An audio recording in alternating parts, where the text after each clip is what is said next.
Hello everybody, my name is Maria and I'm the Creative Italian and welcome to my channel. Today I'm going to be sharing with you on how to create this very simple, unique crocheted bracelet. It's so easy to do, it's great for beginners, and it's also a great look for those of you that are more advanced crocheters and you're looking for a new idea and something different to do. This would be good for you too. So anyway, before we get started, if you are new to my channel or if you're coming back, checking out my videos, you've been on here before, golly, you guys, if you'll give it a thumbs up on any of the videos that you really like, that will really help get YouTube, get my channel out there to people, to more people that might be looking for what I have to offer, along with all the other billions of people that are on YouTube. I'm just a little fish in a big bowl, but that's okay. And also, if you want to be notified when I upload a shorts video or a new tutorial, a regular tutorial video, if you'll hit the subscribe button, you'll be notified as soon as I upload, a new video or shorts on my channel. So anyway, let's go ahead and get started. So let's go over the tools that I'm going to be using for this project. I'm going to be using a ruler. I'm going to be using some Hypo Cement. If you don't have this, this is a game changer when you're putting jewelry together, especially with crochet. I'm using a 2.35 crochet hook, a pair of snippers. The cord that I'm using is 0.5 millimeters. This cord is really good because it will fit in almost any hole of a bead that's about, I would say, 4 millimeters to, anything larger. Yeah, maybe 4 might be stretching it, but I would say 5 for sure, 5 and up. I'm going to be using, six 9 millimeter turquoise agate colored beads, and I'm using 15 rose gold hematite beads, and these measure about 5 millimeters. And then of course a toggle clasp. So that is it. So anyway, let's go ahead and get started. Okay, so I'm backtracking just a little bit, you guys, because I want to explain something to you. The cord that I was using originally, I decided not to use that because number one, it's too light. And I think that it's better to have a darker cord for the video because it shows up. The other thing is I want to bring to your attention, what I have found is the Mandala Craft cotton waxed cord is the best cord I've used as far as using beads to crochet with, okay? Because it's a little bit stiffer, but yet it's soft at the same time, when you get done with your jewelry. It's stiff enough that the end of it does not collapse and fall flat as you're trying to get it into the hole, which can be very frustrating. So anyway, that I wanted to say that, I wanted to mention that. And I got this cord actually on Amazon. And it's fantastic, and they have lots of different colors. Okay, now as you can see, I've already loaded most of my beads, and if I didn't say this in the last clip, I always like to cut a point on the end before I start putting my beads on. Now the beads stay on the cord and they stay on the roll the entire time I'm crocheting, okay? So let's go ahead and get these beads on here. This is rose gold hematite. And again, they are about 5 millimeter. And then I've got this turquoise colored agate that I'm using. That's about 9 millimeter. And if I didn't mention it, this bracelet measures just ever so slightly over 7 inches from the end of the one end of the toggle clasp to the other end, total length. So you want to measure your wrist or whoever's wrist you're making it for, before you start making it, and have your ruler handy here, so you can measure as you go along. Okay, so I am going to do a slip knot, and I want to leave a long tail on the end. The reason why is because after I get done, I'm going to add one end of the toggle clasp. So I'm going to leave a pretty long end because I would rather have more to work with than less to work with. So I'm going to wrap the cord around my finger twice. I'm going to pull the back cord over the front cord, and then the back cord over the front cord again. And then all I'm doing is making a slip knot. And of course I want to get my crochet hook in there, you know, before I tighten things up, like so. And just like that. Okay, so what I'm going to do is I'm going to crochet just a couple of basic crochet stitches here, or crochet loops, or whatever you call them. Hey, you guys, I got a brain fart. I can't think what I'm trying to say. Please forgive me. Anyway, that's just it's a chain. That's what it is. Golly, I've been doing this for so long that every now and then I just forget things. Okay, so I'm going to bring one bead up, and I'm going to hold on to this chain that I just did, that I just got finished doing. I'm going to hold on to that right there, close to the hook, so I can keep things nice and tight as I move along. And then just bring the bead up to my finger, keeping this cord over my index finger, and I'm right-handed, so if you're left-handed, you'll have to flip it backwards, okay? And then I'm just going to pull up slightly and chain, and then go back and forth with my needle. And the reason I do that, you guys, is because it keeps everything nice and tight right here, okay? As you can see, everything is nice and tight right here. You know, there's no loosey-goosey stitches, and it keeps it nice and consistent. So that's what I do. I just go back and forth, and I did one, and I'm going to be doing 2 between each bead, or between each set of beads. Now what I'm going to do is I'm going to bring all 3 of these beads up to my hook here, and again, I'm holding it, my fingers, my index, my middle finger and my thumb.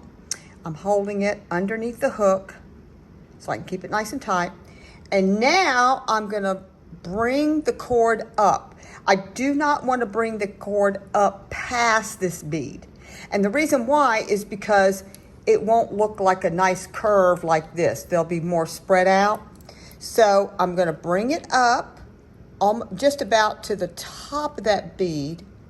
And then I'm going to pull it in, and then I'm going to just start tightening it up, just like that, just like I did on this bead, the blue agate bead, just like that.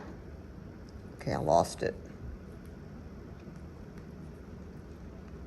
Until it forms that nice shape, just like that, okay? Okay, and now I'm going to go ahead and, what did I do? Wait a minute. Sorry, guys. Almost lost it. Okay, now I'm going to do 1. Wait a minute. Okay. Now I'm going to hold it nice and tight right there. And then I'm going to, so anyway, it folds. You can see that it just brings it nice. It gives it that nice loop right there. And now I'm going to bring it in again and tighten it up. And I like to do 2 right there. I've already done 1 when I came in and pulled the beads in on the first one, and this is my second one. And as you can see, I'm moving my needle back and forth so I can keep it nice and tight. Okay, so now I'm going to bring the bead up, keeping it nice and firm. My fingers holding on to that stitch right there underneath the hook. Bringing it up, pulling it through, and working my hook back and forth twice, just like that. And now, bring those beads up, bring my loop up, but I don't want to go past the bead. I just want to kind of bring it up to the top right there, and maybe just slightly below it even, okay? I hope I'm keeping this in the frame. I'm trying to think about what I'm doing and keep everything in the frame. Okay, so that's 1, and this is 2.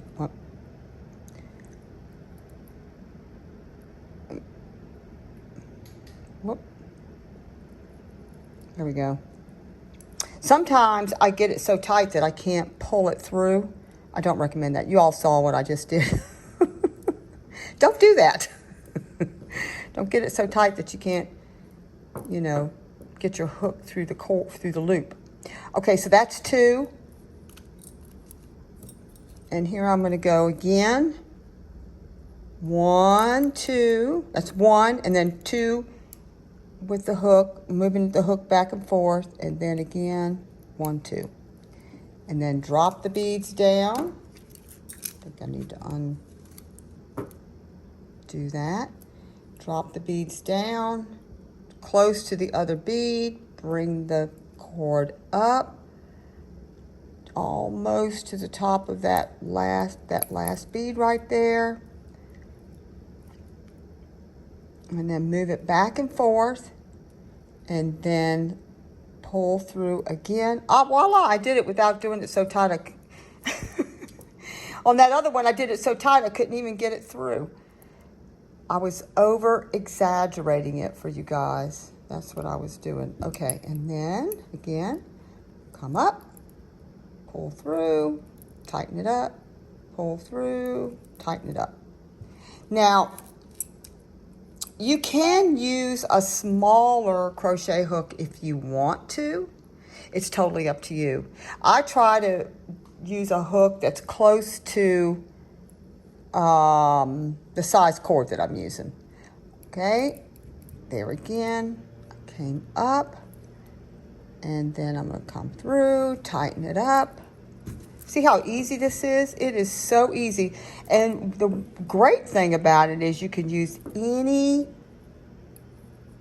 color of bead combo that you want.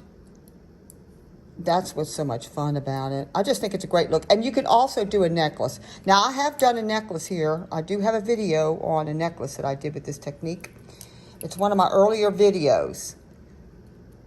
Back about 2 years ago or something like that. So you'd have to go back and watch that if you want to do a necklace. It's the same technique, exact same thing as this, except it's just a necklace, and you know, it's finished off a little differently, that's all.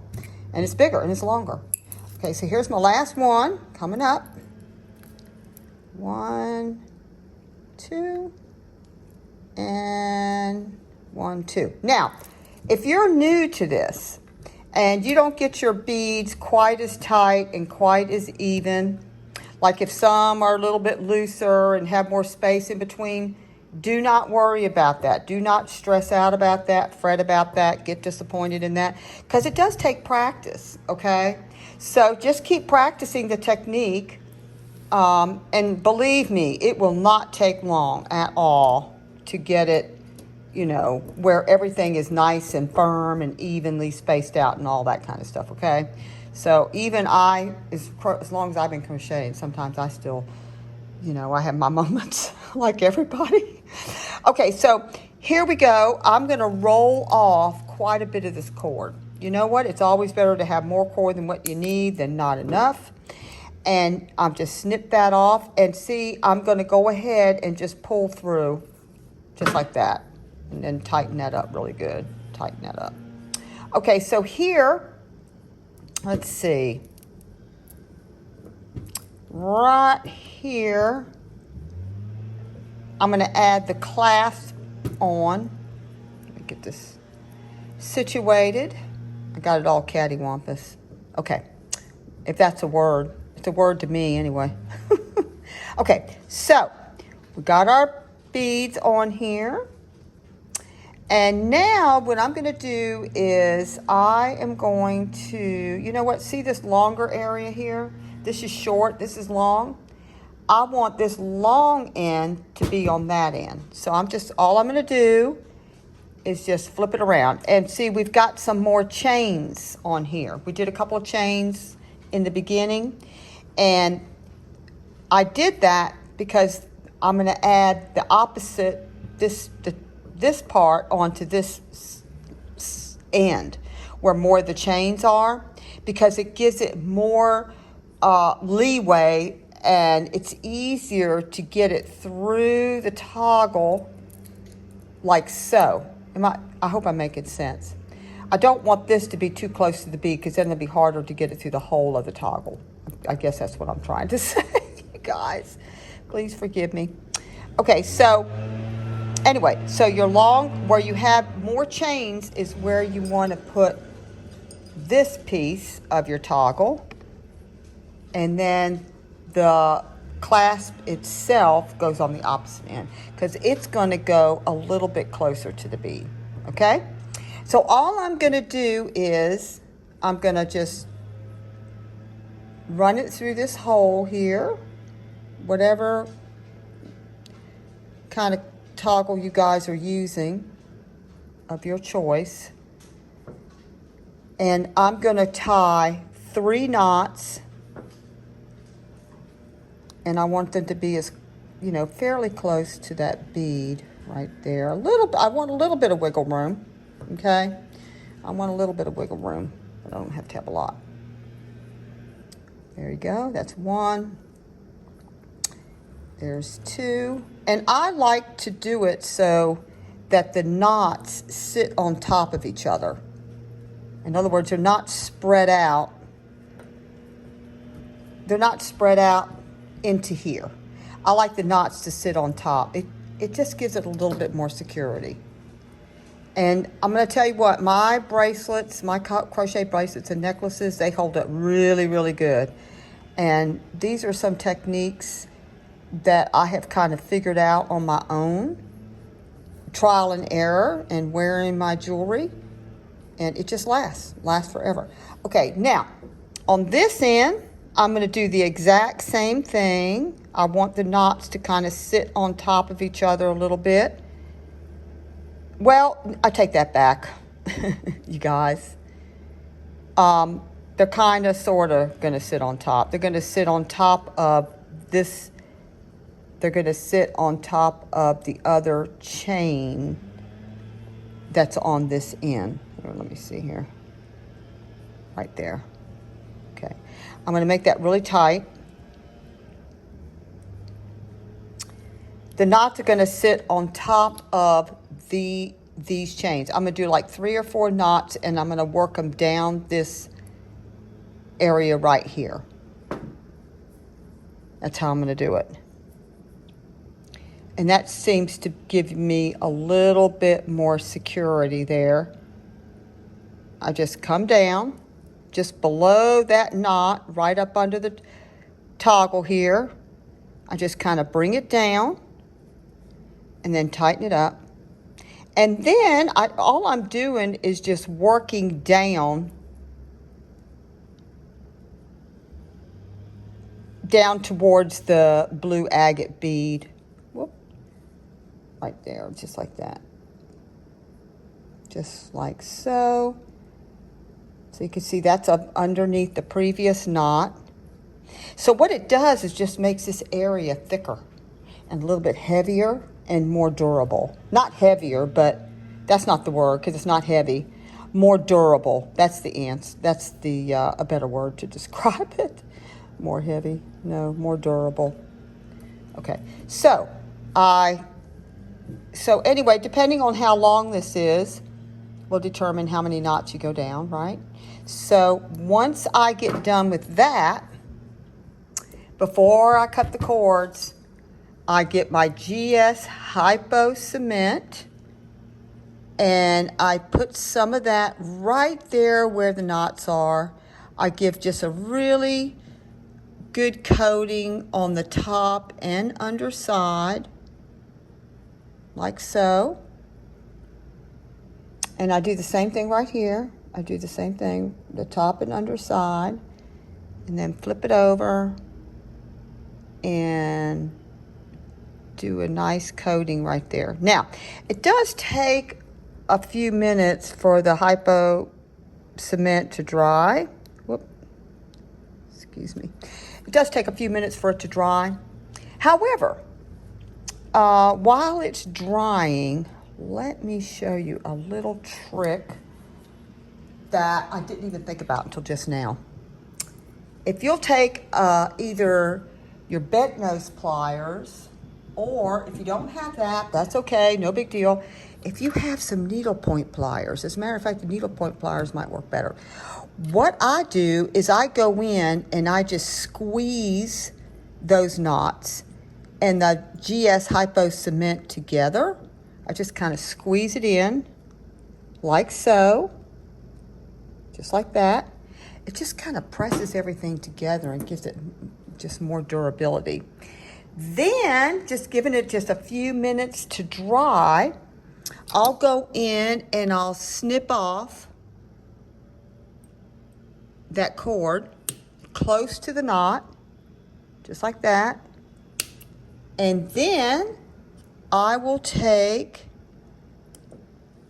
my needlepoint pliers or my chain nose pliers, it doesn't matter which, and just kind of squeeze everything together.